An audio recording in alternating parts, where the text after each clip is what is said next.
"You're looking for the motel 2 blocks down," Bradley Finch said, loud enough for the marble lobby of the Royal Crest Hotel to hear. Malcolm Reed stood before the front desk in a worn brown jacket, dark plain trousers, and old leather shoes, still damp from the rain outside. In his right hand was a faded canvas travel bag with a repaired zipper. In his left was a black wallet that held a platinum card Bradley had not even bothered to look at. Behind him, a crystal chandelier threw cold light over the white marble floor, the grand piano, the gold elevator doors, and the guests in designer coats who slowed down just enough to watch. People noticed. No one helped. The doorman had not opened the door when Malcolm arrived in an old yellow taxi. The concierge had looked away. The receptionist had smiled warmly at a couple in Italian suits, then turned to Malcolm with a face that said the lobby had made a mistake by letting him in. Malcolm asked calmly, "Do you have a suite available for tonight?" Bradley's mouth curled. "Our suites begin at $4,000 a night, sir." Malcolm nodded. "I'll take one." Bradley did not check the system. He did not ask for identification. He looked down at Malcolm's shoes, then at the canvas bag, and decided the answer before the computer could. 15 minutes later, Vanessa Cole, the lobby manager, would order security to remove Malcolm from the property.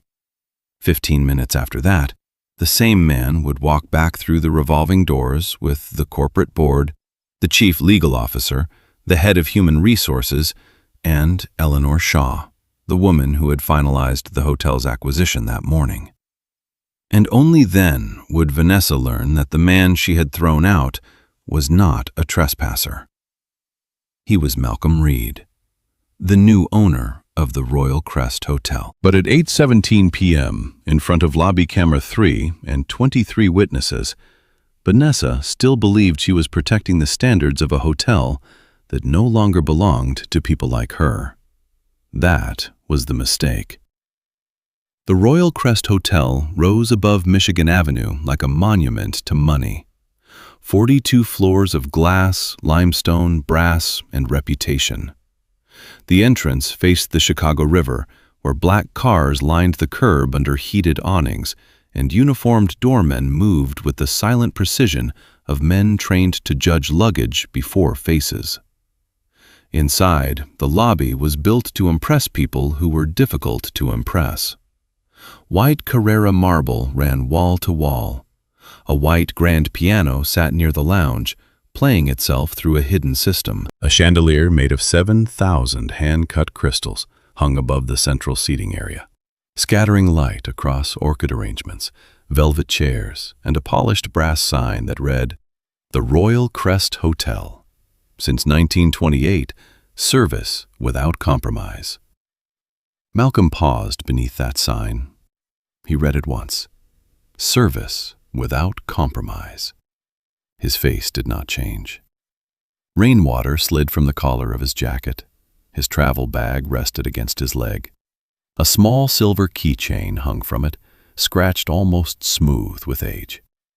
It had belonged to his mother, Lorraine Reed, who had spent 26 years cleaning rooms in hotels that looked almost exactly like this one. The keychain was shaped like a tiny house. On the back, the engraving had faded, but not disappeared. Dignity first. Malcolm touched it once with his thumb before stepping toward the front desk. He had arrived alone by design. No driver, no assistant, no watch worth noticing, no security detail, no announcement from corporate. That morning, Reed Hospitality Group had completed its acquisition of the Royal Crest for $318 million. At 9:30 a.m., the board packet had been signed on the 36th floor of the company's headquarters. At 10:12 a.m., Eleanor Shaw had placed a thick folder in front of Malcolm labeled Royal Crest Culture Review Complaint Summary, 90-Day Internal Risk Memo. He had read every page. Guests being questioned more aggressively when they arrived in casual clothing. Black guests asked for extra identification after payment authorization had already cleared. Delivery workers forced through service corridors, even when carrying guest-approved items. Housekeeping staff reporting intimidation from lobby management. 3 anonymous complaints mentioning the same phrase, "not Royal Crest material." Malcolm hated that phrase. So, at 7:58 p.m., he stepped out of a taxi at the front entrance of the hotel he now owned, dressed like a man the lobby would have to choose whether to respect without being warned. The first test came at the door. A doorman named Peter glanced at him, then looked past him toward a black Mercedes pulling in behind the taxi. The Mercedes received 2 open doors, 1 umbrella, and a smile. Malcolm received nothing. He opened the hotel door himself. The brass handle was cold. That detail stayed with him. A 5-star hotel could polish brass until it shone like sunlight and still fail at the one human thing that cost nothing. Inside, Bradley Finch was laughing softly with a guest at the front desk. Bradley was 28, handsome in a sharp, polished way, with perfect hair and a name tag clipped exactly level over his navy suit. Bradley Finch, front office associate. He was telling the guest, "Of course, Mr. Whitmore, we've upgraded you to the Crestview suite. We always take care of our preferred arrivals." The guest, a white man in a camel coat, tapped his card against the counter. "No extra forms this time?" Bradley laughed. "For you? Never."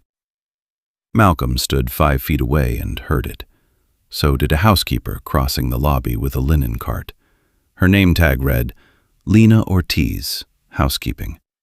She slowed for half a second, eyes moving from Bradley to Malcolm. Then she looked down and kept walking. Malcolm noticed that too. People who had learned to survive bad systems always noticed the moment before harm arrived. When Mr. Whitmore left, Bradley turned to Malcolm. The smile disappeared. Not completely. It became the smaller smile service workers use when they are not offering service, only managing inconvenience. "Yes?" Malcolm set his canvas bag beside his foot. "I'd like a suite for tonight." Bradley blinked once. "A suite?" "Yes." "For tonight?" "Yes." Bradley looked at the rain on Malcolm's jacket, then at the bag, then at the old shoes. His fingers rested on the keyboard, but he did not type. "Our standard rooms are fully committed this evening. I asked for a suite." Bradley's lips pressed together. "Our suites begin at $4,000 per night." Malcolm nodded. "I understand." "Before taxes." "I understand." "And incidentals require authorization." "I understand." Bradley tilted his head slightly. "Sir, there are several more economical properties within walking distance." The words were clean. The meaning was not. A woman in a silver dress at the next counter glanced over. 2 men near the concierge desk paused mid-conversation. The pianist system played something gentle and expensive while the lobby began to listen. Malcolm's voice stayed calm. "Are you refusing to check availability?" Bradley's eyes cooled. "I'm trying to direct you appropriately." "Appropriately?" "Yes, sir." Malcolm placed his wallet on the counter and removed a card. It was black, simple, heavy, issued by a private bank that handled more wealth than Bradley earned in a decade. Bradley looked at it for less than 1 second. Then he said, "We would need additional verification." Malcolm did not move. "Why?" Bradley's smile tightened. "We've had incidents." "What kind of incidents?" "Fraud attempts." "Do you request additional verification from every walk-in suite guest?" Bradley paused. Too long. "No, sir. Only when circumstances require it." The word circumstances floated between them. It had no policy number, no printed definition, no training manual behind it. Only a man at a desk deciding that a brown jacket and black skin looked like risk. Malcolm looked past Bradley at the screen reflected faintly in the black marble wall behind him. The room grid was visible in reverse. 4 suites showed green. Available. Bradley had not even opened the reservation form. "Then check," Malcolm said. Bradley's face changed. He was not used to calm resistance. Anger would have helped him.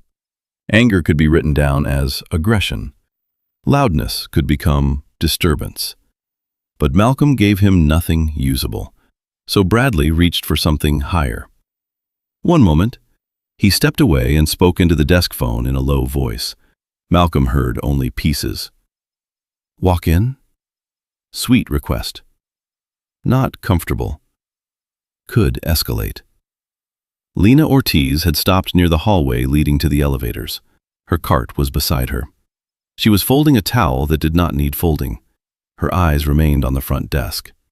She had worked at the Royal Crest for 7 years, long enough to know the difference between service and sorting, long enough to know which guests got "good evening" and which got "can I help you?" Long enough to know that Vanessa Cole appeared whenever the lobby wanted a problem removed without calling it discrimination. Vanessa arrived at 8:21 p.m. She moved quickly from the office behind the front desk, wearing a charcoal suit, pearl earrings, and a smile trained to look professional while carrying contempt. Vanessa Cole, lobby manager. She looked Malcolm up and down once, only once. That was all she needed. "Good evening, sir," she said. "I understand there's some confusion." "There isn't," Malcolm replied. "I'd like to book an available suite." Vanessa glanced at Bradley. Bradley gave her a small look, the kind that said he had already decided what story they were in. Vanessa turned back. "Do you have a reservation with us?" "No." "Are you meeting a registered guest?" "No." "Are you here for an event?" "No." "Then I'm afraid this may not be the right property for your needs."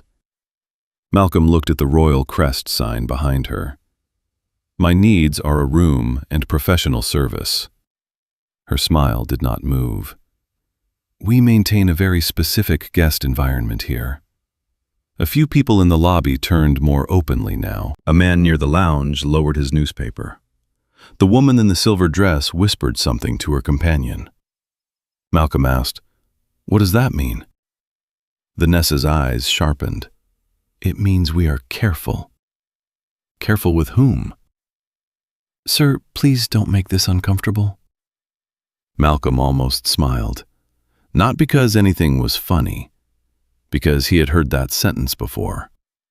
When people with power wanted to harm you politely, they often accused you of making the room uncomfortable by naming what they were doing. Lena stepped forward before she could stop herself. "Ms. Cole," she said quietly, "if the gentleman wants to book and has a payment method, maybe we can check availability." Vanessa turned her head slowly. "Lena, this is a front office matter." "I know, this is not your department." Lena lowered her eyes, but then she looked at Malcolm.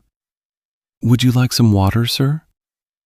The whole lobby seemed to pause. It was the first genuinely kind thing anyone in uniform had said to him since he arrived. Malcolm looked at her name tag. "Thank you, Ms. Ortiz." Lena blinked. He had read her name. That small act almost hurt.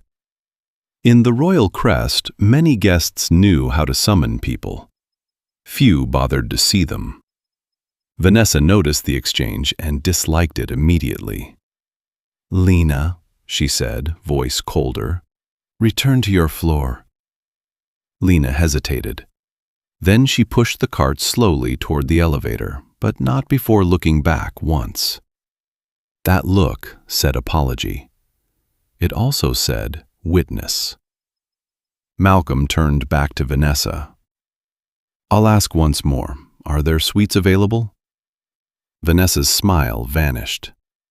"Sir, our hotel reserves the right to refuse service when a guest's presence may disrupt the comfort of other guests." "What disruption have I caused?" Bradley answered before Vanessa could. "You've been argumentative." Malcolm looked at him. I asked you to check your system. You challenged our procedure. What procedure? Bradley's mouth opened. Nothing came out.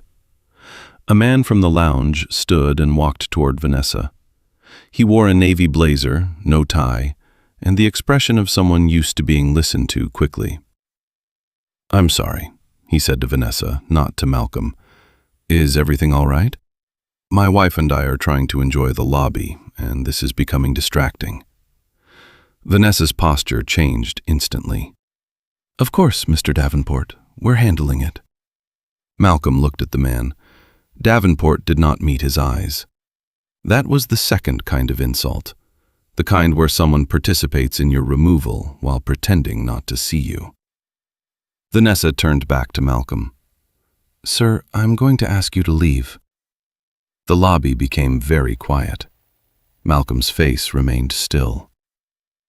You are asking me to leave because I requested a suite.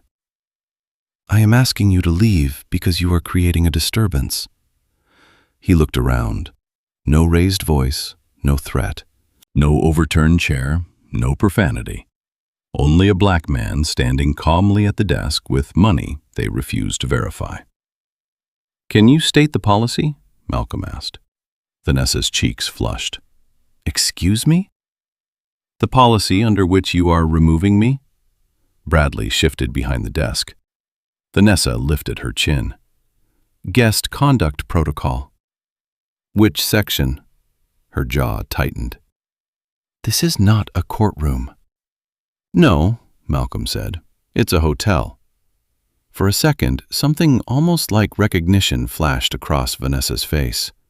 Not of who he was, of the fact that he was not frightened enough. She looked toward the security post. Thomas. Security Officer Thomas Gray stepped away from the brass pillar near the entrance. He was broad-shouldered, 50 years old, with tired eyes and a black suit stretched tight across his arms. His name badge sat above an earpiece wire. He approached Malcolm from the side.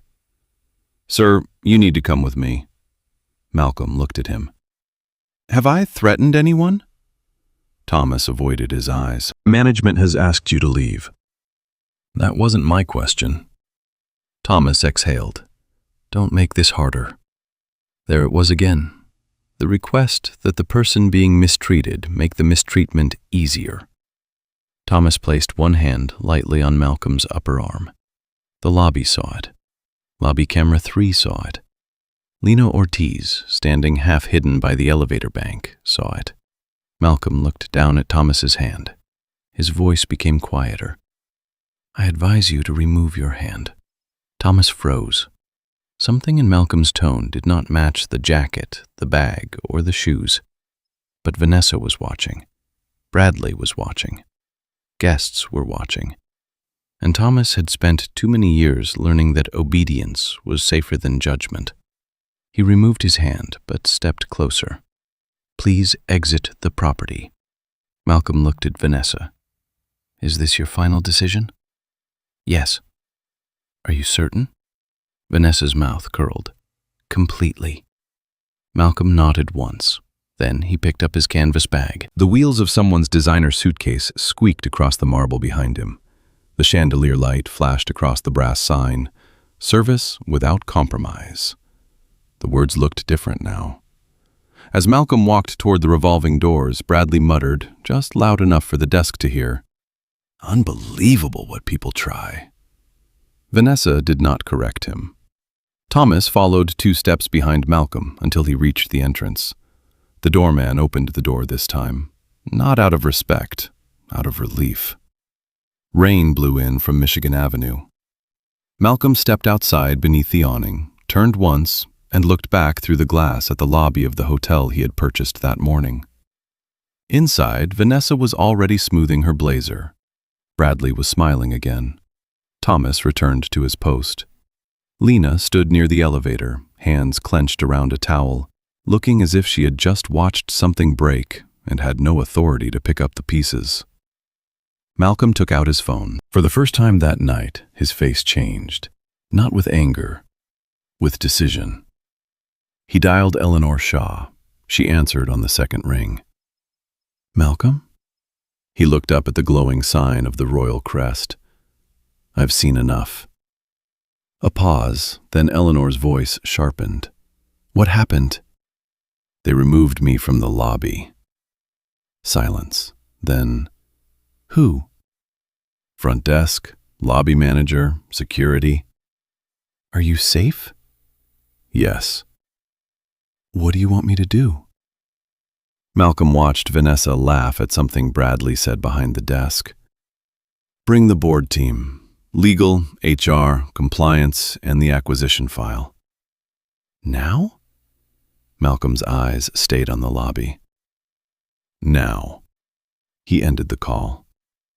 Inside the hotel, Vanessa Cole believed the problem had walked out. She did not know the problem had just begun. Part 2. The Quiet Endurance. 8 hours before Malcolm Reed stood in the rain outside the hotel he owned, he was sitting 36 floors above Chicago with a pen in his hand and a memory in his chest that no contract could erase. The conference room at Reed Hospitality Group had glass walls, a polished walnut table, and a view of the city so clean it almost looked innocent. Below, traffic moved along the river in silver lines.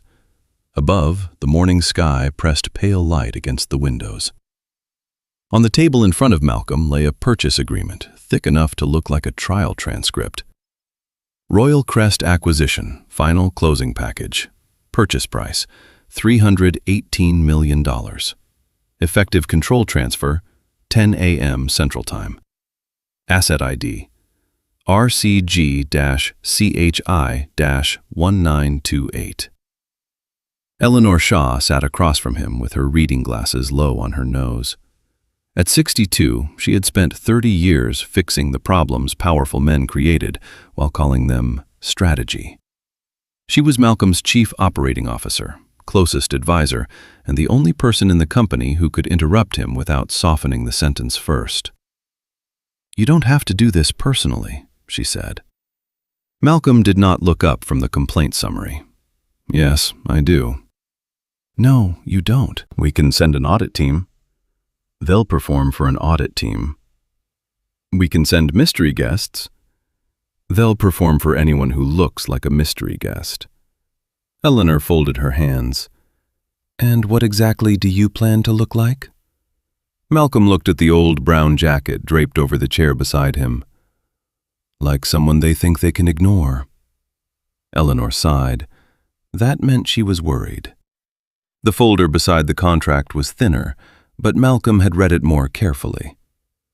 Royal Crest Culture Review Complaint Summary, 90-day internal risk memo. The old ownership group had buried the complaints under polished language. Guest profile mismatch. Front office discretion concern. Security over engagement. Staff morale inconsistency. Malcolm translated them without needing help. People were being judged before they were being served. He turned a page.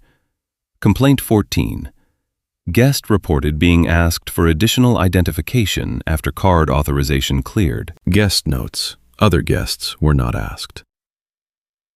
Complaint 19. Housekeeping employee states lobby manager uses phrase, "not Royal Crest material," regarding both staff and guests. Complaint 27. Delivery driver forced to wait outside in rain despite confirmed guest approval. Complaint 31. Black couple in casual clothing asked to show proof of reservation 3 separate times in one evening. Complaint 36.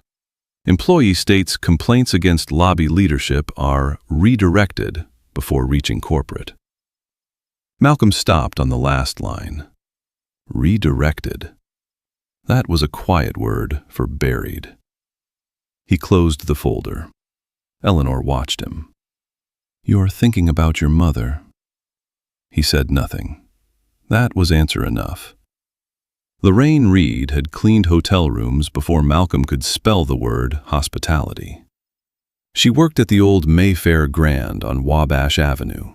26 floors, 600 rooms, brass elevators, red carpets, and managers who knew her name only when something went wrong. When Malcolm was 9, school closed early because of a snow emergency. No neighbor could take him. No cousin answered.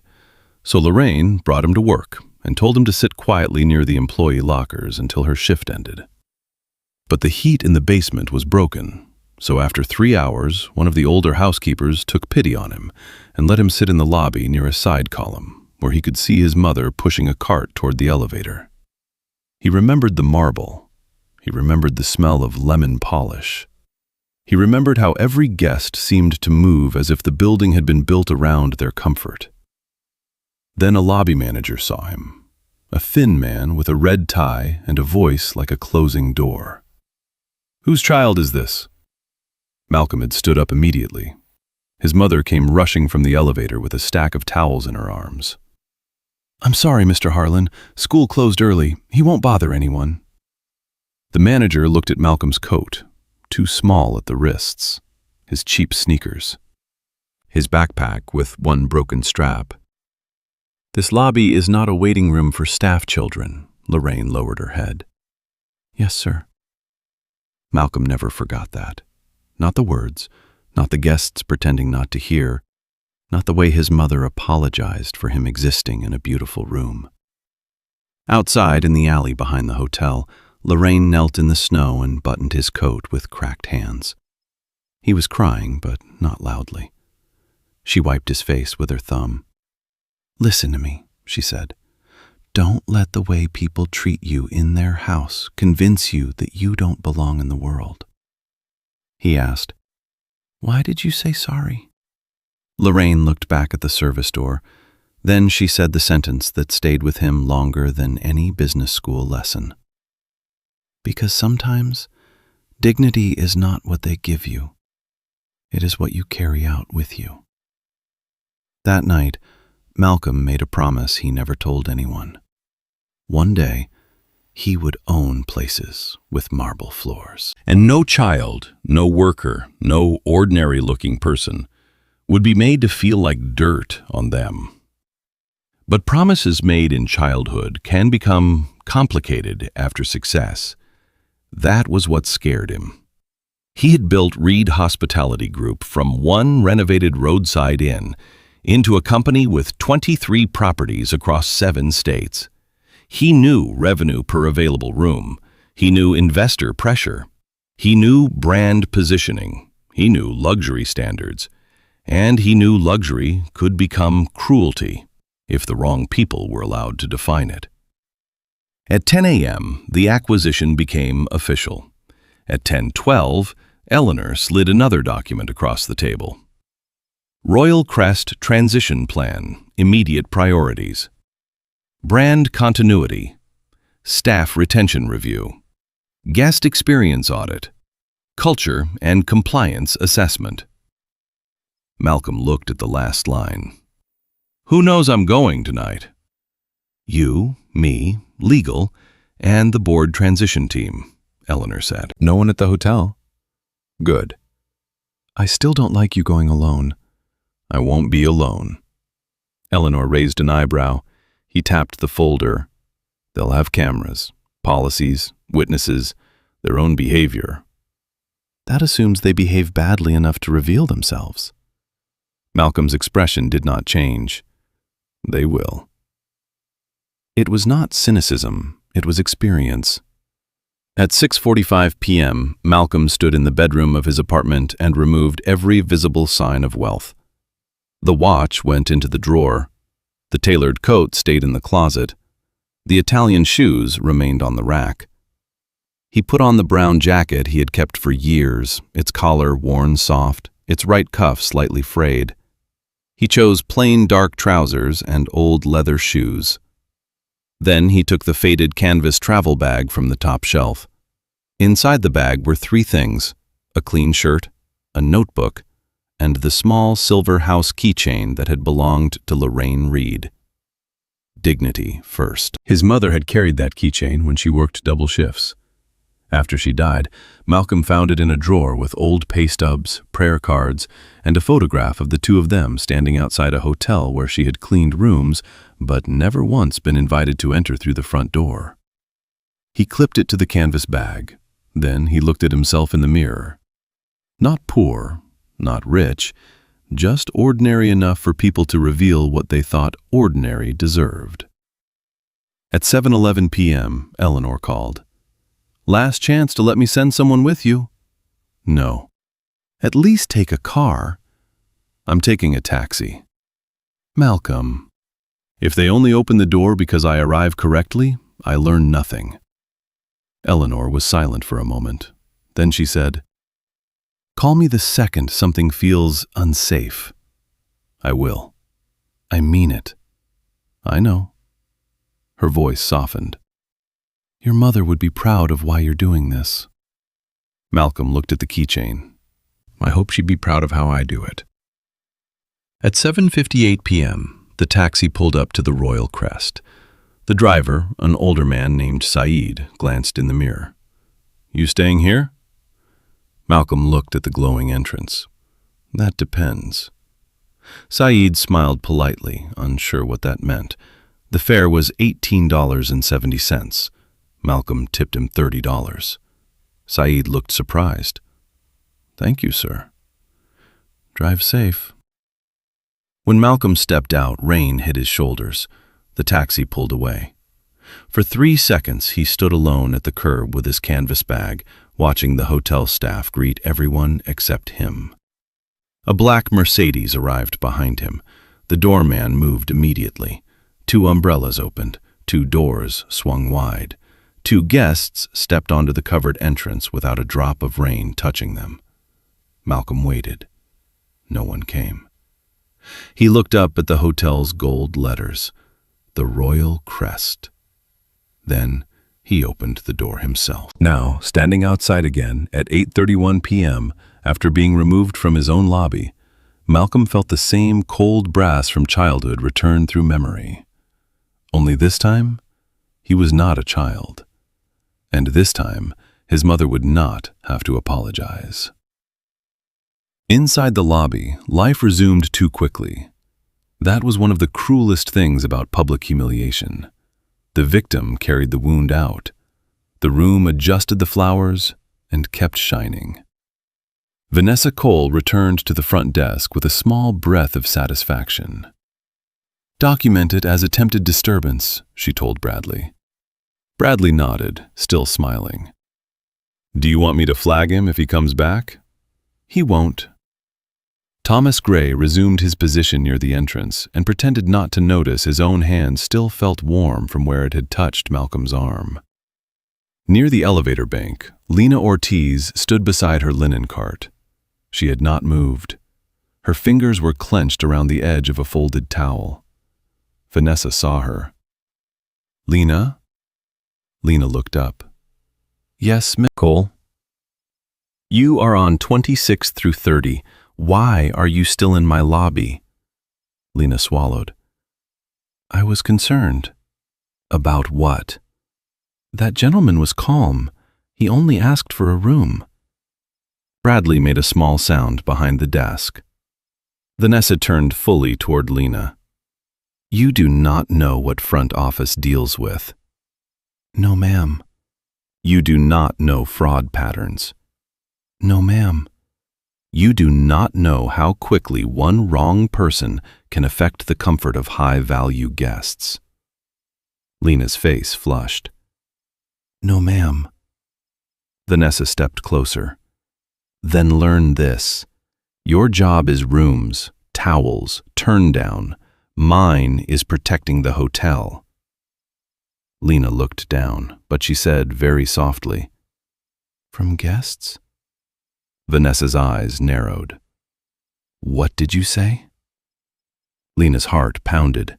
She thought about her rent, her daughter's school shoes, her mother's insulin. She thought about 7 years at the Royal Crest with perfect attendance, 3 guest commendations, and no promotion because Vanessa had once said housekeeping staff lacked client-facing polish.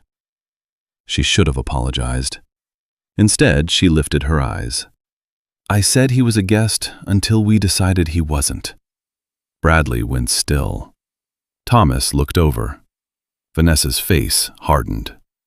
"You are very close to losing tomorrow's shift."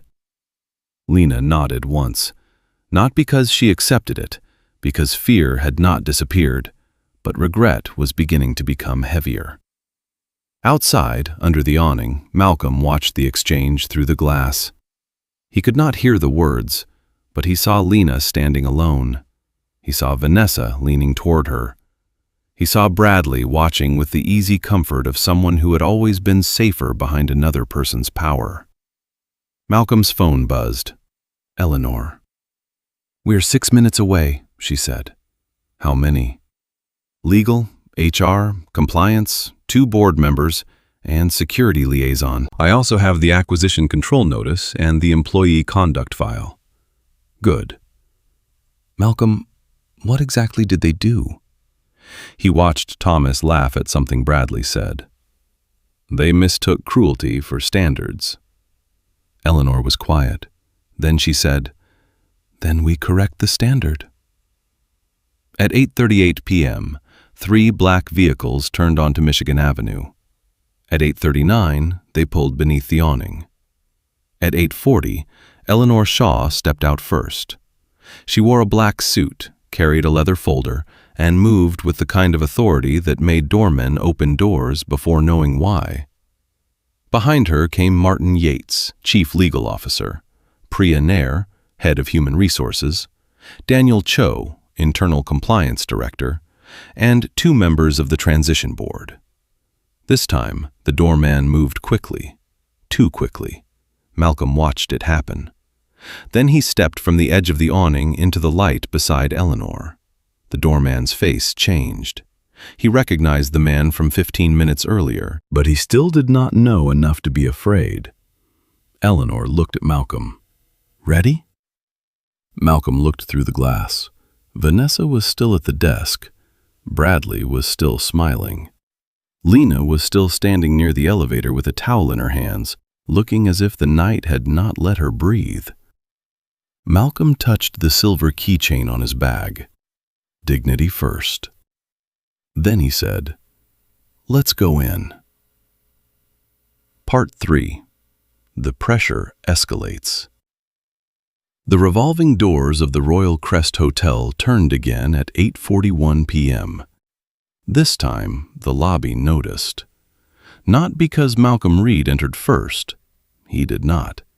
Eleanor Shaw stepped in ahead of him with the quiet force of a woman who never needed to raise her voice because rooms had learned to make space for her. Behind her came Martin Yates from Legal, Priya Nair from Human Resources, Daniel Cho from Compliance, and 2 Transition Board members carrying leather folders stamped with Reed Hospitality Group's seal. Malcolm walked last. Same worn brown jacket, same faded canvas bag, same old shoes. But now the air around him had changed because powerful people were walking behind him. That was the part that made the lobby reveal itself again. The doorman opened the door. The concierge stood straighter. Bradley Finch's smile returned automatically when he saw Eleanor's suit and the corporate folders. Vanessa Cole stepped from behind the desk, her professional mask already in place. "Good evening," she said warmly. "Welcome to the Royal Crest. How may I assist you?" Then she saw Malcolm. Her smile stopped, only for half a second, but everyone watching closely saw it. Lena Ortiz saw it from the elevator bank. Thomas Gray saw it from the security post. Bradley saw it and looked down at his keyboard as if the screen could save him. Vanessa recovered quickly, too quickly. "Sir," she said to Malcolm, her voice colder now, "I believe we already addressed this." Eleanor turned her head slowly toward Malcolm. "Addressed what?" Vanessa looked at Eleanor, then at the folders, then back at Malcolm. There was a calculation in her eyes. She did not know who Eleanor was, but she knew expensive authority when it entered a room. "Ma'am," Vanessa said, This individual was asked to leave after creating a disturbance at the front desk. Malcolm said nothing. He watched. Eleanor's expression did not change. What kind of disturbance? Vanessa's voice became smoother. He approached without a reservation, insisted on a suite, resisted standard verification, and became argumentative when we attempted to guide him appropriately. Guide him appropriately. Malcolm had heard the phrase before. Bradley's version had been, direct you appropriately. Vanessa's version was cleaner, more managerial. The lie had put on heels. Martin Yates opened his folder. Was there a written incident report? Vanessa blinked. I was preparing one. At what time was the guest removed? Approximately 8:28. Daniel Cho glanced up toward the ceiling. Lobby camera 3 covers the front desk? Vanessa's smile tightened. Yes. Audio?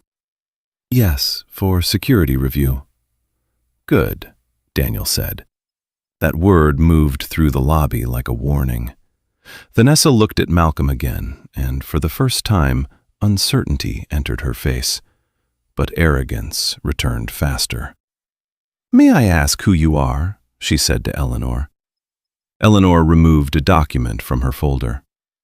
Eleanor Shaw, Chief Operating Officer, Reed Hospitality Group. Bradley's fingers froze above the keyboard. Thomas straightened. Vanessa's lips parted. The old ownership had mentioned a transition. Everyone knew a sale was pending. Everyone had heard rumors of new corporate leadership. But the official memo sent to department heads at 5 p.m. had said executive introductions would begin tomorrow morning. Tomorrow felt safe. Tonight, Vanessa had believed, still belonged to her. I wasn't informed corporate would be arriving this evening, she said. Eleanor's eyes moved briefly to Malcolm, then back. That is the purpose of an unannounced culture review. The words struck the front desk with more force than shouting could have. Unannounced. Culture. Review. Bradley swallowed. Vanessa's face held, barely. Of course, she said. Then I'm glad you're here. As you can see, we take guest comfort very seriously. Malcolm looked at the brass sign behind her. Service without compromise. The lie looked expensive under chandelier light. Eleanor turned to him. Mr. Reed, would you like to wait in the seating area? Vanessa heard the name, but not enough of it. Mr. Reed. A common name. A guest, maybe. A consultant, maybe. She did not yet understand. Malcolm shook his head. I'll stand. Eleanor nodded. Then she faced Vanessa fully. Please walk me through your decision to remove this man from the property. Vanessa took one slow breath. She was good at this part. Not truth, presentation. Ms. Shaw, the Royal Crest has a responsibility to maintain a safe and comfortable environment for high-value guests. When an individual enters without reservation, appears unable or unwilling to comply with verification, and begins challenging front office judgment, we must act before escalation. Lena's hands tightened around the towel. High-value guests. There it was. The phrase Vanessa loved because it sounded like business while doing the work of prejudice. Priya Nair, the HR director, spoke for the first time. Appears unable? Vanessa paused. I'm sorry? You said appears unable. What specifically made him appear unable to comply? Vanessa's eyes flicked toward Malcolm's jacket. Only once, but it was enough. Priya wrote something in her notebook. Vanessa noticed, too late. I meant the situation appeared irregular. What was irregular? Priya asked. He did not have a reservation. Do walk-in suite bookings violate policy? No, but did he present payment? Vanessa hesitated. Bradley answered quickly. He presented a card, but we had concerns. Eleanor turned to him. You are? Bradley Finch, front office associate. What concerns? Radley's throat moved. Fraud risk. Martin Yates looked up. What triggered the risk? Bradley glanced toward Vanessa. Vanessa gave him nothing. He was alone now. He was requesting a high-value room without a reservation. Malcolm spoke at last. The guest before me received a suite upgrade without additional verification. Bradley's face went pale. Eleanor turned to him. Is that true? Bradley said nothing. Daniel Cho checked his tablet. We can verify that from PMS records. What was the guest name? Malcolm answered calmly. Whitmore. Bradley greeted him by name. Bradley looked as if the lobby floor had tilted. Daniel typed. Yes, Crestview Suite upgrade processed at 8:13 p.m. No secondary verification note. Priya looked at Bradley. So the standard was not room value. Bradley opened his mouth, closed it. Vanessa stepped in. Mr. Whitmore is a known guest.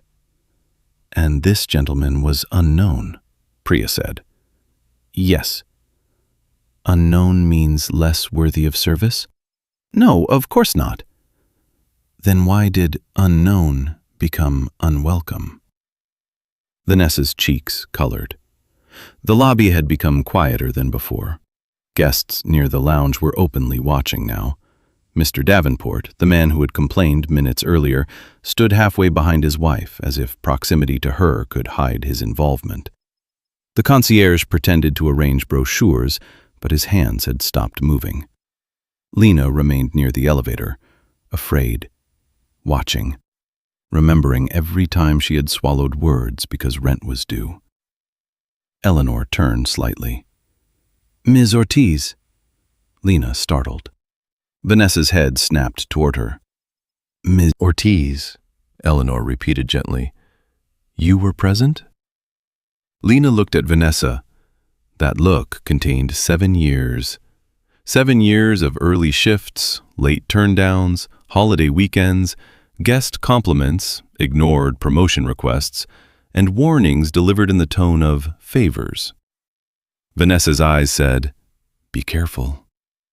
Malcolm's eyes said nothing. That helped more. Lena stepped forward. Yes, ma'am. What did you observe? The lobby waited. Lena's voice was quiet at first. The gentleman asked for a suite. Mr. Finch told him the price before checking availability. The gentleman said he understood and presented a card. Bradley shifted. Vanessa's mouth tightened. Lena continued. Mr. Finch said he needed additional verification because of fraud. But earlier, Mr. Whitmore was not asked for that. Then Miss Cole came out and said this might not be the right property for him. Priya wrote faster. Eleanor asked, Did he raise his voice? No. Threaten anyone? No. Refuse to leave after being lawfully informed of policy? Lena looked at Malcolm, then at Vanessa. I never heard a policy. Everything stopped. A housekeeper had said what the executives had been circling. No policy, only preference. Vanessa's voice sharpened. Lena, you were not part of the interaction. Lena's hands trembled. No, Miss Cole, I was not allowed to be. The words landed harder than she expected. Thomas Gray looked down. Bradley stared at the desk. Eleanor looked at Lena with quiet respect. Thank you. Vanessa turned back to Eleanor. With respect, Ms. Shaw, housekeeping staff do not understand front office risk management. Priya's pen stopped. Malcolm's face went still. That was the sentence Vanessa should never have said. Not because it was the cruelest, because it revealed the system. Class wrapped in procedure, contempt dressed as expertise. Eleanor's eyes cooled. Does the Royal Crest train managers to dismiss employee observations by department status? Vanessa realized the trap too late. No, I meant— What did you mean? Vanessa swallowed. I meant guest-facing judgment requires experience. Lena looked down. Malcolm saw it. The old instinct. When someone powerful says you were not polished enough, not trained enough, not the right kind of person to know what you saw. He had seen his mother do the same thing, lower the eyes, hold the pain, keep the job. He stepped forward one pace. Ms. Ortiz understood the situation more accurately than anyone at the desk. Vanessa looked at him with open irritation. Sir, with respect, you are the subject of the incident. No, Malcolm said. I am the witness to your standards. Vanessa stared at him. Something about the sentence unsettled her. But she still did not know. And because she did not know, she continued. Ms. Shaw, Vanessa said, turning away from Malcolm, this individual is clearly trying to embarrass the hotel during a corporate transition. We've had people attempt this before. They provoke staff, record reactions, then threaten complaints. Martin Yates looked at Daniel Cho. Daniel tapped his tablet. Was he recording? Thomas answered this time. I didn't see a phone out until after he left. Vanessa shot him a look. Thomas stiffened, his voice lowered. That's what I saw. It was small, not enough to erase what he had done, but it was the first time he did not simply follow her lead. Vanessa's control slipped another inch. Eleanor turned toward Thomas. You escorted him out? Yes, ma'am. Did you touch him? Thomas hesitated. Malcolm looked at him, not angry, waiting. Yes, Thomas said. I put a hand on his arm. Why? Ms. Cole requested removal. Was he physically resisting? No. Was he threatening anyone? No. Then why touch him? Thomas looked at the marble floor. Because Vanessa told me to. Because Bradley made it seem normal. Because the man looked like someone who could be moved without consequence. He did not say all of that, but his silence said enough. Daniel Cho marked something in the compliance file.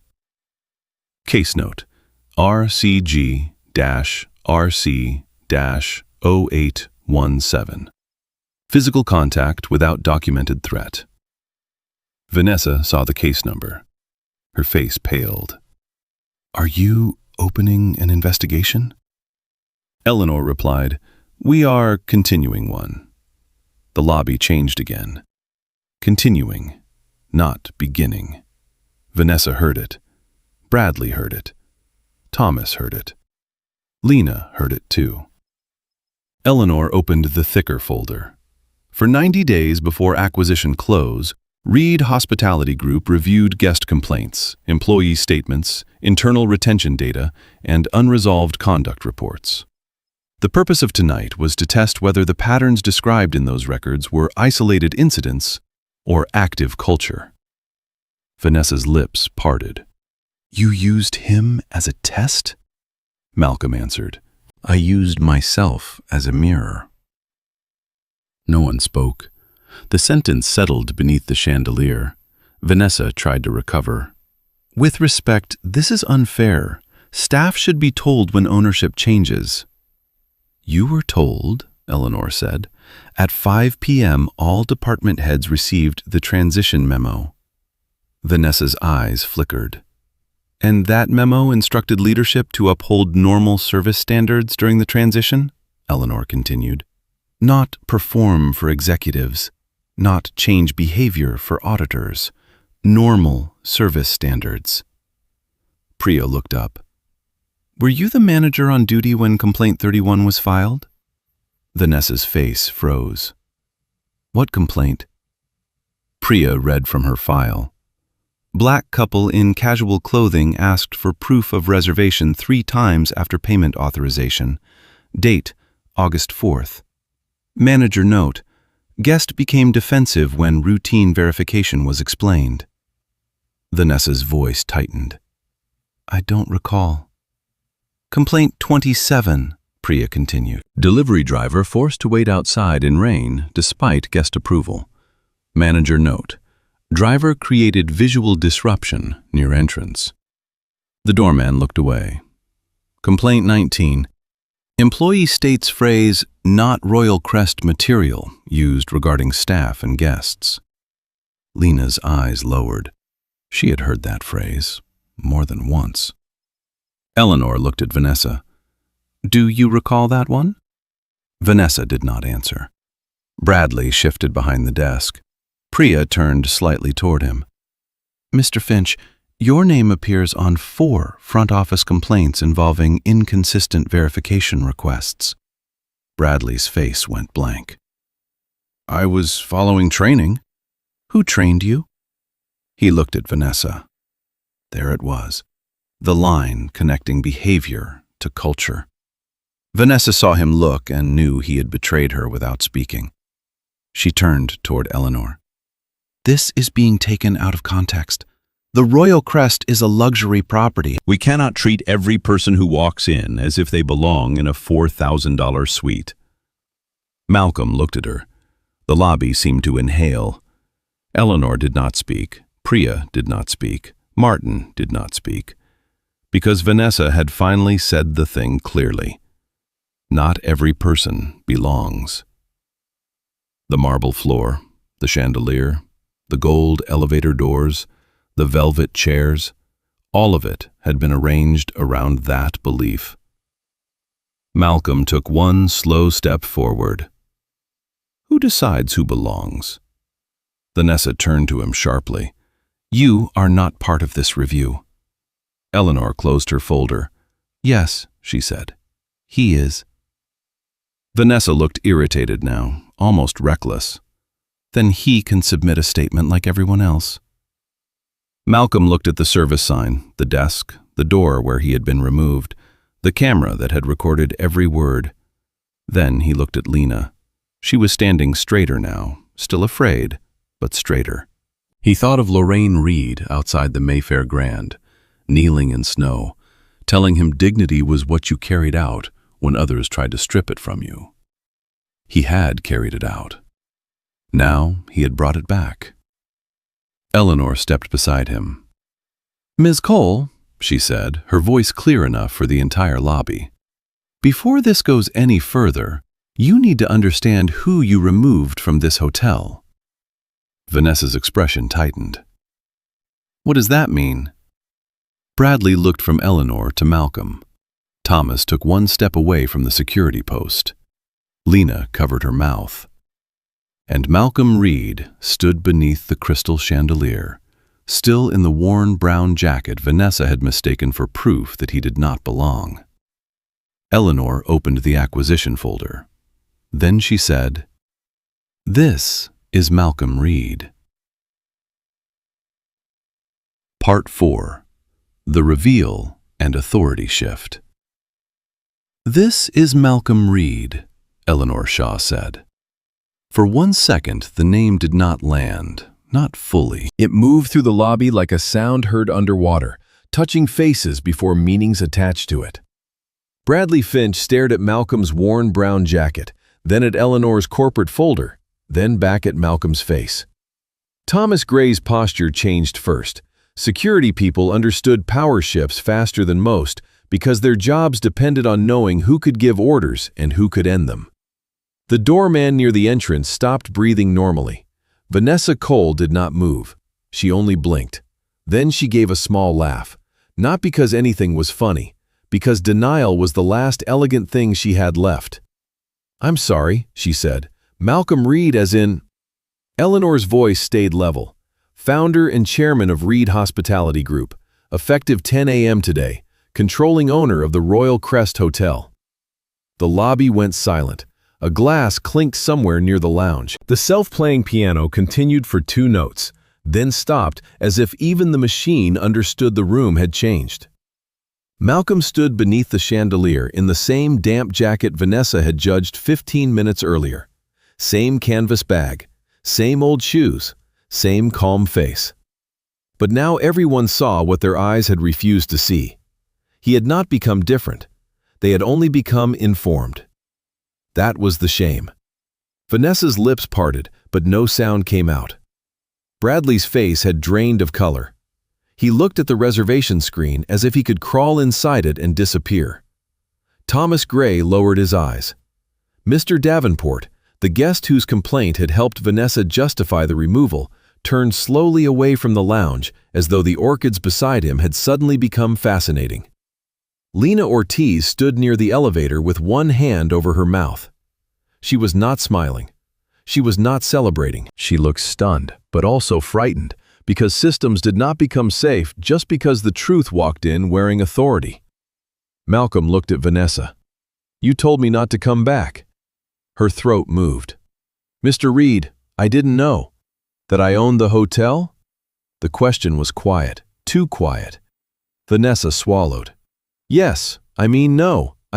I was not informed who you were." Malcolm nodded once. "That is exactly why I came." No one spoke. Eleanor placed the signed acquisition notice on the front desk. The paper looked almost too ordinary for the damage it was doing. Royal Crest Control Transfer Notice. Owner, Reed Hospitality Group. Chairman, Malcolm Reed. Effective, 10 a.m. Central Standard Time. Transition case, RCG-RC-0817. Vanessa stared at it. The case number matched the one Daniel Cho had just opened on his tablet. RCG-RC-0817. Her humiliation now had a file. Malcolm turned toward Bradley. "When I asked for a suite, did you check availability?" Bradley's mouth opened. "I believed. That wasn't my question." Bradley looked at the screen. "No, sir. Were suites available?" Daniel Cho answered from the compliance tablet. At 8:17 p.m., 4 suites were available. The Crestview, the Lakeshore, the Royal Executive, and the West Tower Residential Suite. Malcolm kept his eyes on Bradley. "Why didn't you check?" Bradley's voice cracked slightly. "I made a judgment call." "Based on what?" Bradley looked at the jacket. He tried not to, but his eyes betrayed him. Malcolm saw it. So did Priya Nair. So did Eleanor. Bradley whispered, "Based on presentation." Malcolm let the words sit. Presentation. Not behavior, not policy, not payment. Presentation. He turned toward Vanessa. "When you said this might not be the right property for my needs, what needs were you referring to?" Vanessa's face tightened. "Mr. Reed, I understand how this looks." "No," Malcolm said. "You understand how it looks now." That stopped her. He continued, 15 minutes ago, you thought it looked acceptable." The lobby held still. There are sentences that do not need volume because they carry their own weight. That was one of them. Vanessa tried to recover. "Our guests expect a certain atmosphere." Malcolm looked around the lobby. "At which point did I damage it?" She did not answer. He waited. The waiting was worse than anger. Finally, she said, "You were challenging staff." "I asked for a policy." "You were being difficult." "I asked to book a room." "You were making guests uncomfortable." "Which guests?" No one moved. Mr. Davenport looked at the floor. Malcolm turned toward him. "You approached Ms. Cole, correct?" Davenport cleared his throat. "I only said the situation was distracting." "What was distracting?" Davenport's wife looked sharply at him. He adjusted his cuffs. "Well, the tone of the interaction." "My tone?" "No, not exactly." "Did you hear me threaten anyone?" "No." "Raise my voice?" "No." "Did you hear me ask for a room?" Davenport was trapped inside the truth. "Yes." Malcolm nodded. "Thank you." The thank you made Davenport look smaller than an accusation would have. Eleanor turned to Martin Yates. "Please request preservation of all lobby audio and video from 8:10 p.m. through present." Martin was already typing. "On it." Daniel Cho spoke into his phone. "Security Control, this is Daniel Cho with Reed Hospitality Transition Compliance. Preserve lobby camera 3, entrance camera, front desk audio, and elevator bank camera from 2010 onward. Do not overwrite, export, or edit. Chain of custody begins now. Thomas Gray looked up at the phrase, chain of custody. That meant evidence, not a complaint. Evidence. Vanessa's voice sharpened. Is that really necessary? Priya answered, yes. One word, clean as a door closing. At 8:49 p.m., the hotel's general manager finally appeared. Charles Whitcomb came from the private dining corridor, adjusting his tie, face flushed from wine and interruption. He was in his late 50s, with silver hair, a custom suit, and the polished confidence of a man who had spent years smiling above problems until they sank under paperwork. Eleanor, he said, forcing warmth, we weren't expecting you until morning. Eleanor did not shake his hand. Clearly. Charles glanced at Vanessa, then Bradley, then Malcolm. He knew Malcolm from the acquisition meetings. His expression changed instantly. Mr. Reed. Malcolm looked at him. Charles. That was all. No handshake, no warmth. Just his name, placed on the marble floor between them. Charles swallowed. I understand there has been a misunderstanding. Lena looked down. Bradley exhaled softly, relieved by the word. Misunderstanding was a useful word. It softened choices into accidents. It turned harm into confusion. Malcolm did not accept it. Explain what was misunderstood. Charles blinked. I only mean transitions can create confusion. I was removed from the lobby before I identified myself. Charles glanced at Vanessa.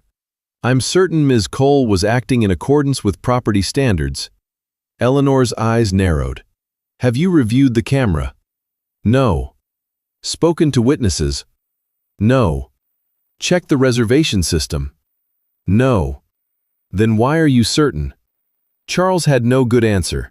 The lobby watched him discover that instinctive defense of management was no longer enough. Malcolm stepped closer. Charles, how many discrimination-related guest complaints were received in the last 90 days? Charles's face tightened. I don't have that number in front of me. Priya did. 11 guest complaints with potential bias indicators. 7 employee complaints alleging retaliation or status-based disrespect. 4 complaints involving inconsistent verification. Charles looked at her sharply. Those were reviewed internally. Daniel Cho said they were marked resolved by the same management chain named in the complaints. Eleanor opened another folder. Complaint 31. Black couple asked to show proof of reservation 3 times in one evening. Resolved by Vanessa Cole. Reviewed by Charles Whitcomb. No corrective action. Charles looked toward Vanessa. Vanessa's expression had lost its polish. Eleanor continued. Complaint 19. Employee reports phrase not Royal Crest material used by lobby management toward guests and staff. Resolved by Vanessa Cole. Reviewed by Charles Whitcomb. No corrective action. Lena's eyes lifted. For 7 years, she had believed complaints vanished because no one important cared. Now she saw something worse. They had been seen, then buried. Malcolm turned to Charles. How many employees from housekeeping have been promoted into guest experience roles in the last 5 years? Charles blinked. I don't have... Priya answered again. 0. The word dropped hard. Lena's hands trembled. Malcolm looked at her, but he did not speak to her yet. He would not turn her into a prop in the middle of another person's reckoning. He faced Charles. How many guest commendations does Lena Ortiz have in her personnel file? Charles looked confused. Priya read from her tablet. 27 written guest compliments, 3 naming her specifically for kindness during medical emergencies, lost luggage incidents, and elderly guest support. 2 internal nominations for promotion, both denied by lobby management with the same note. She looked at Vanessa. Not sufficiently polished for client-facing elevation. The lobby was silent. Lena's face broke for half a second before she controlled it. Not sufficiently polished. 7 years of service reduced to that. Malcolm's voice was low. "Ms. Cole, did you write that note?" Vanessa's lips trembled. "I evaluated based on brand fit." "Brand fit," Malcolm repeated. He looked up at the chandelier. The crystals glittered above them like frozen rain. "My mother cleaned hotel rooms for 26 years. She could calm an angry guest faster than any executive I've met. She could remember which rooms needed extra blankets, which guests were grieving, which children were afraid of elevators, and which managers would blame housekeepers before checking facts." He looked back at Vanessa. "She would not have been your brand fit either." No one moved. Thomas Gray's eyes closed briefly. Bradley looked down. Charles Whitcomb stared at the floor. Malcolm continued, "But she understood hospitality. You understand sorting." The sentence changed the air, because that was what had been happening, sorting. Who looked expensive enough, who looked safe enough, who looked useful enough, who looked like they belonged beside marble. Malcolm turned toward Lena. "Ms. Ortiz." She straightened immediately. "Yes, sir. Earlier, you offered me water." Her eyes filled. "Yes, sir." "Why?" The question seemed to confuse her. "Because you were standing in the lobby and no one had helped you." "Did you know who I was?" "No, sir." "Did you think I looked like I could afford the suite?" Lena hesitated. Then she answered honestly. "I didn't think it was my job to decide that." Malcolm held her gaze. It wasn't. The lobby heard it. Every employee heard it. So did every guest pretending not to listen. Eleanor turned to the staff gathering near the service corridor. Word had spread quickly. Bell attendants, front desk agents, servers, night housekeeping staff, and 2 kitchen employees stood quietly along the edge of the lobby. They had come for gossip. They stayed for judgment. Priya stepped forward. "All employees present should understand this review is now formal. Retaliation against any witness will result in immediate disciplinary action up to termination. Statements may be given confidentially through the transition HR channel." The address is already in your inbox under the subject line, Royal Crest Transition, Employee Conduct Review. Several employees looked at one another. In your inbox. Authority had reached them before Vanessa could. Charles attempted one last recovery. "Mr. Reed, I take full responsibility for any gaps, and I'm confident we can retrain where necessary." Malcolm looked at him. "How many complaints does it take before a gap becomes a pattern?" Charles said nothing. "How many patterns before it becomes culture?" Still nothing. "And how many people have to be humiliated before leadership stops calling it misunderstanding?" Charles's face sagged. He had no language left. Vanessa suddenly stepped forward. "Mr. Reed, I apologize." The words came quickly, too quickly. "If I had known who you were, I would never have—" She stopped, because she heard it as soon as she said it. The wrong apology. The honest one. Malcolm looked at her for a long moment. "That is the problem, Ms. Cole." Her eyes filled with panic. "You should not have needed to know who I was." Everything froze. There it was, the moral center of the night, spoken without anger. A hotel that only respects power is not a luxury hotel. It is a velvet rope with beds upstairs. Malcolm turned toward Thomas. "Mr. Gray, you put your hand on me because management told you to remove me." Thomas looked ashamed. "Yes, sir." "Do you believe I was a threat?" "No, sir." "Then why did you do it?" Thomas's jaw worked. For a second, he looked like a man standing at the edge of 2 futures. One where he hid inside orders. One where he told the truth and paid for it. Finally, he said, "Because I thought no one would question it." That was the most honest thing anyone from management had said all night. Malcolm nodded once. "Thank you for telling the truth." Thomas looked relieved. Only for a second. Then Malcolm added, "Truth does not erase the choice." Thomas lowered his head. "I understand." At 8:58 p.m., Daniel Cho received the preliminary camera export on his tablet.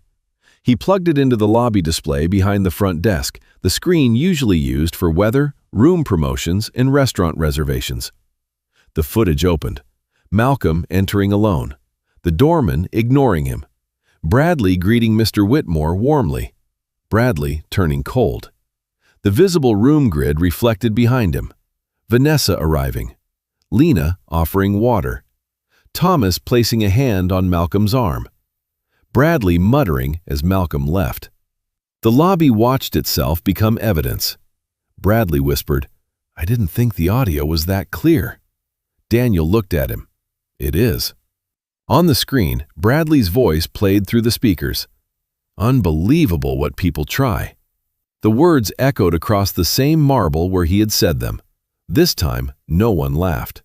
Vanessa looked as if she might faint. Charles Wickham stared at the screen with the expression of a man watching years of careful neglect condensed into 15 minutes. Eleanor turned to Malcolm. "The board is ready." Malcolm nodded. Then he faced the lobby staff, the guests, the managers, and the employees who had learned to survive by staying silent. "Tonight was not a test you failed because I was offended," he said. "It was a test you failed because a guest without visible power was treated as if dignity was optional." His voice remained calm. That made it worse. "This hotel will not be run by fear. It will not hide prejudice inside words like standards, fit, discretion, or guest comfort. And it will not ask the lowest paid employees to carry the moral burden of managers paid to know better." Lena wiped one tear quickly. Vanessa stared at Malcolm. Bradley gripped the counter. Thomas stood motionless. Charles Whitcomb looked toward the exit as if calculating whether resignation could outrun termination. Malcolm turned to Priya. "Begin the personnel actions."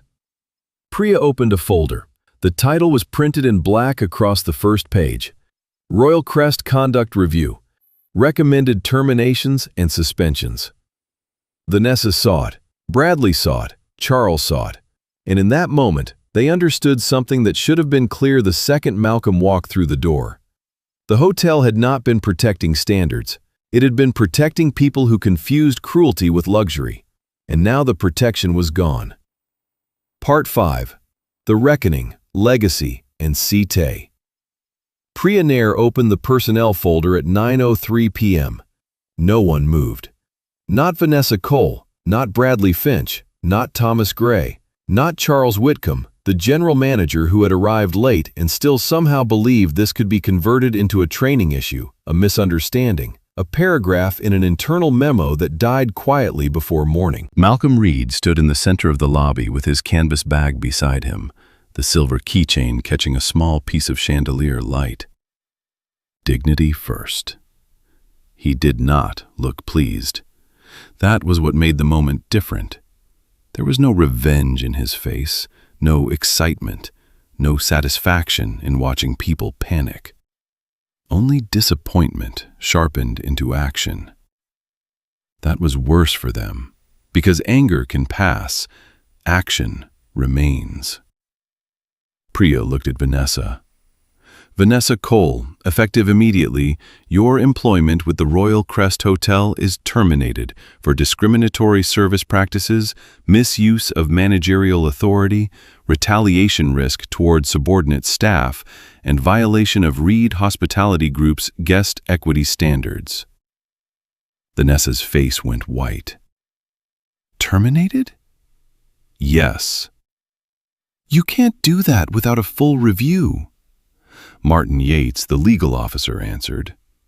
"The review began before tonight. Tonight provided direct evidence. You will receive written documentation and final payroll information through HR."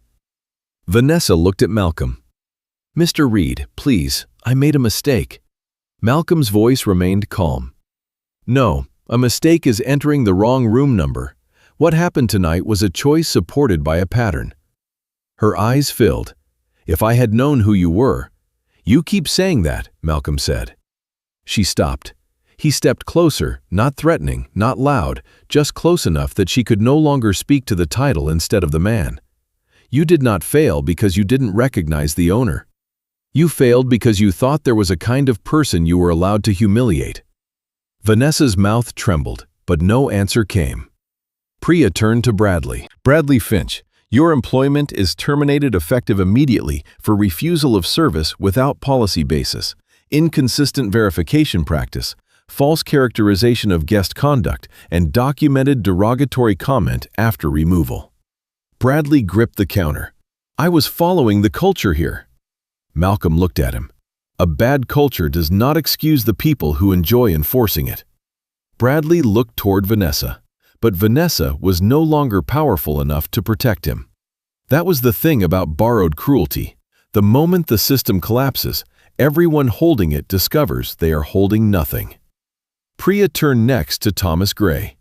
Thomas Gray, your employment is terminated effective immediately for physical contact with a guest without documented threat or safety justification. Thomas lowered his eyes. He did not argue. That made the room quieter. Malcolm studied him for a moment. Mr. Gray. Thomas looked up. You told the truth when asked. Yes, sir. That mattered. It does not erase what you did, but it matters. HR will document your cooperation. Thomas nodded once. It was not rescue. It was fairness. And fairness, unlike revenge, does not need to pretend every person failed in the same way. Then Eleanor faced Charles Whitcomb. The general manager straightened, trying to recover the posture of leadership. Charles Whitcomb, Eleanor said, you are removed from your role as general manager effective immediately. Pending board review, your employment is terminated for failure of oversight, suppression, or mishandling of bias-related complaints, and permitting a hostile service culture to continue under your management. Charles swallowed. Eleanor, I've served this property for 12 years. And in those 12 years, she replied, you learned how to preserve a reputation while people beneath it were being harmed. He looked at Malcolm. Mr. Reed, I can fix this. Malcolm shook his head. You had complaints, you had names, you had dates, you had employees telling you what was happening. The only thing you lacked was the fear that someone powerful would finally listen. Charles looked away. That was the end of him.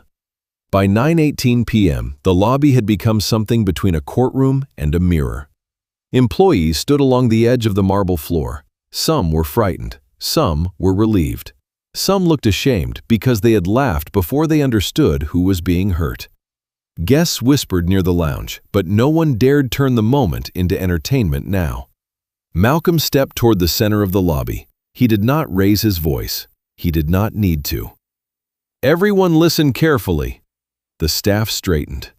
I want this understood before rumors make it smaller than it is. No one lost their job tonight because I was personally insulted. I have been insulted before. My mother was insulted in hotels before I was old enough to know the word discrimination. That is not new.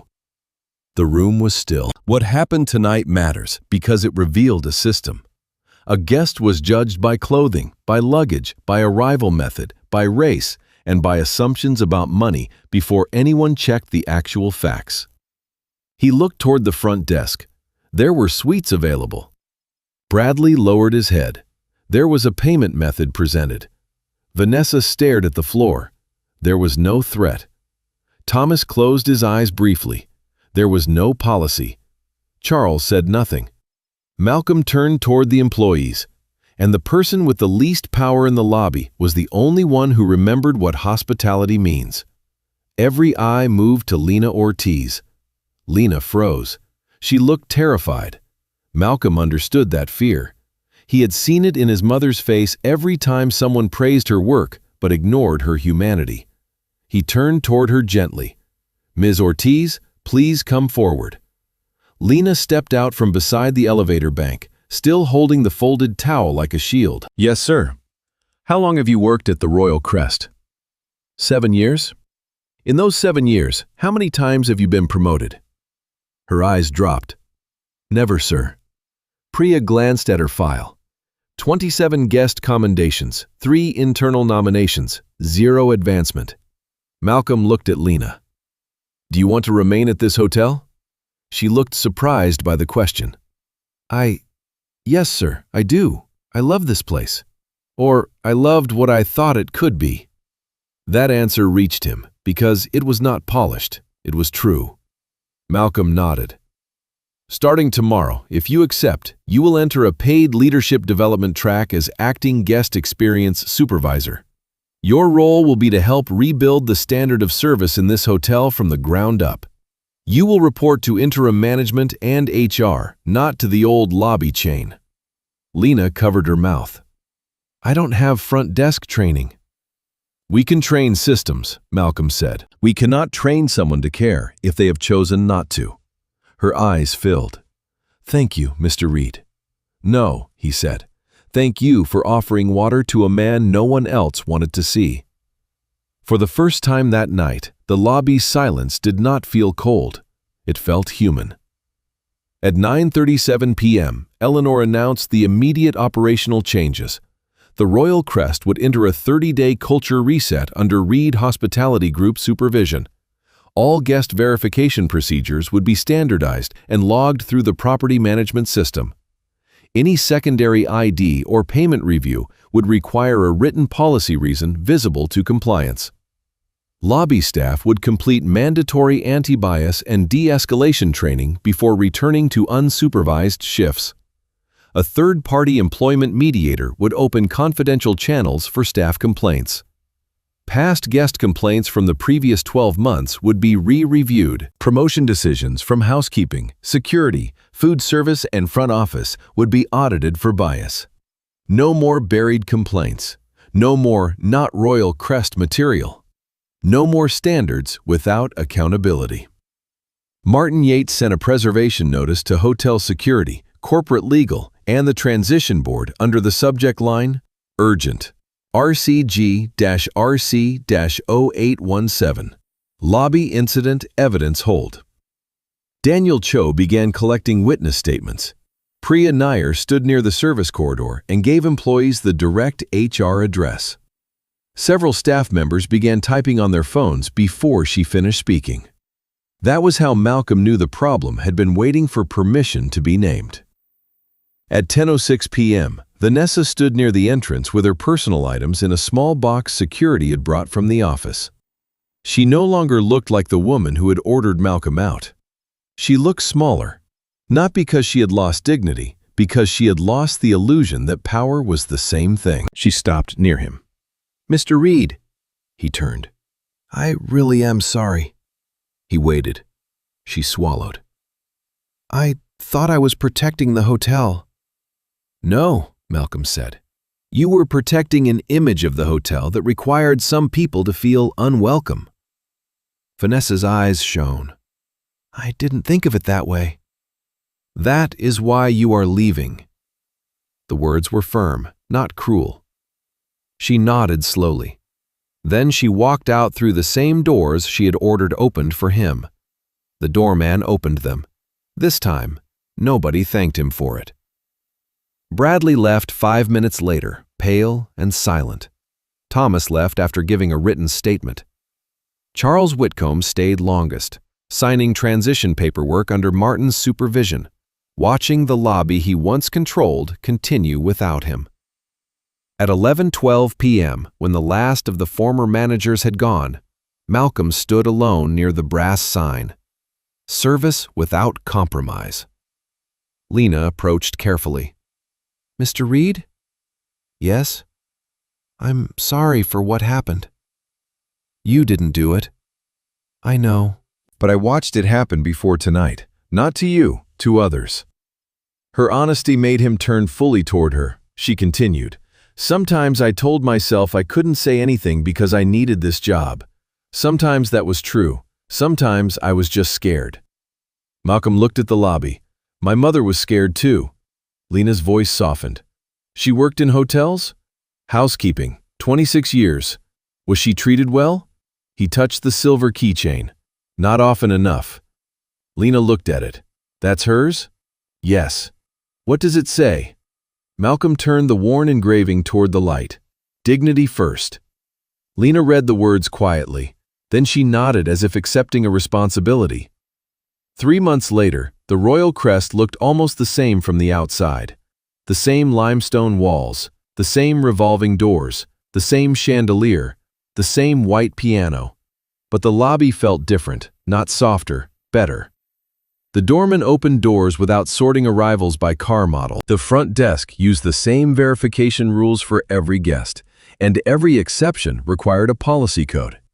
Guests in hoodies, suits, uniforms, work boots, evening gowns, and travel-wrinkled jackets were greeted with the same script and, more importantly, the same tone.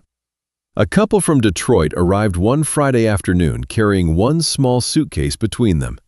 They had saved for 8 months to spend one anniversary night at the Royal Crest. The husband wore sneakers. The wife wore a dress she had carefully steamed at home.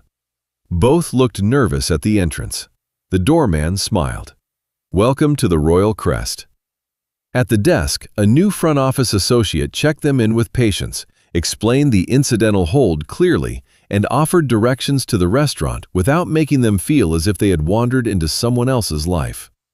Across the lobby, Lena Ortiz watched. She now wore a Navy manager suit. Her name tag read, Lena Ortiz, Guest Experience Supervisor. A trainee beside her whispered, "How do you know when someone is VIP?" Lena looked at the couple stepping into the elevator, their hands clasped tightly. Then she said, "You don't. That's why you treat everyone like they matter." The trainee nodded. Lena corrected gently, "Not like they might matter, like they already do."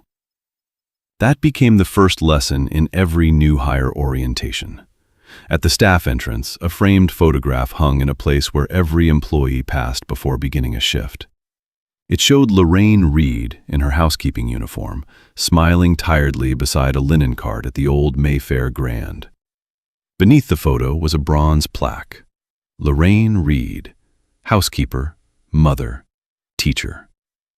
Luxury means nothing without dignity. Malcolm had not wanted the plaque in the public lobby. He wanted it where staff would see it, where the people who carried the hotel could remember that the company's new standard had not been born in a boardroom.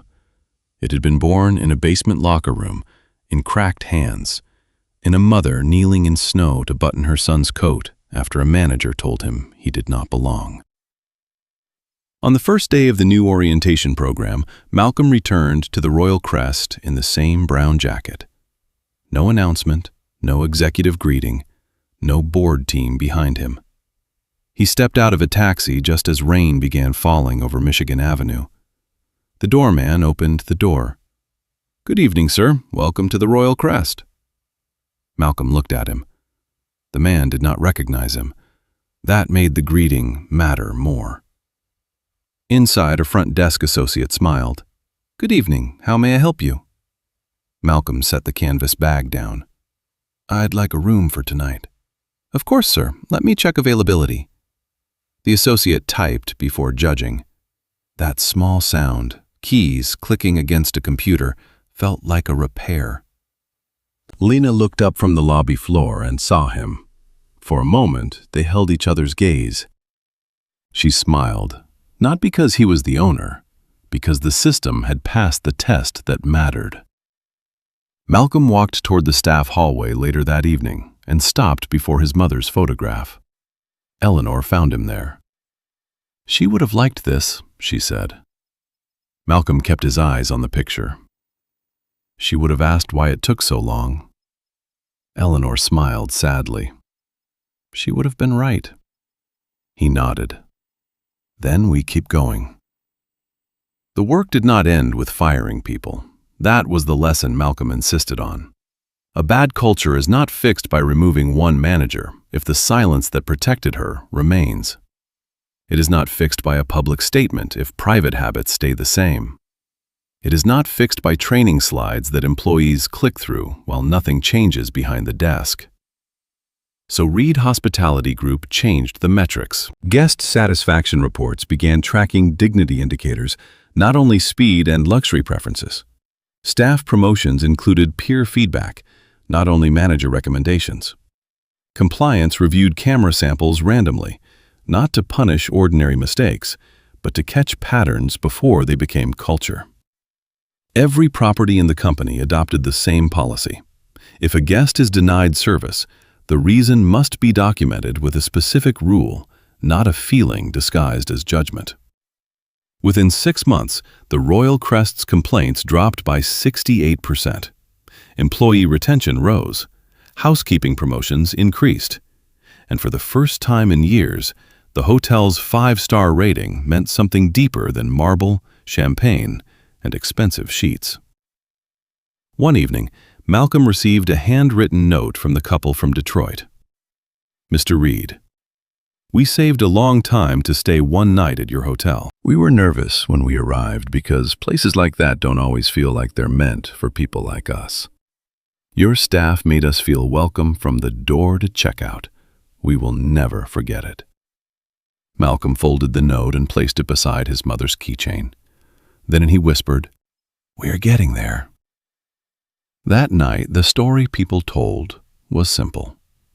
A black man in an old jacket walked into a luxury hotel and was kicked out by staff who thought he did not belong. 15 minutes later, he came back as the owner, and everyone who abused their power lost the right to represent the hotel. But the real story was bigger than revenge. It was about a boy who once watched his mother apologize for bringing him into a lobby where she worked harder than the men who looked down on her. It was about a man who became powerful and chose not to use that power for ego, but for correction. It was about a housekeeper named Lena Ortiz who had no title, no protection, and every reason to stay silent, but still offered water to someone the room had decided to reject. It was about the dangerous lie hidden inside too many beautiful places, that dignity belongs only to people who arrive correctly dressed, correctly spoken, correctly wealthy, correctly known. Malcolm Reed proved that lie wrong, not by shouting, not by begging, not by revealing himself too soon. He let the hotel show its truth. Then he changed the truth.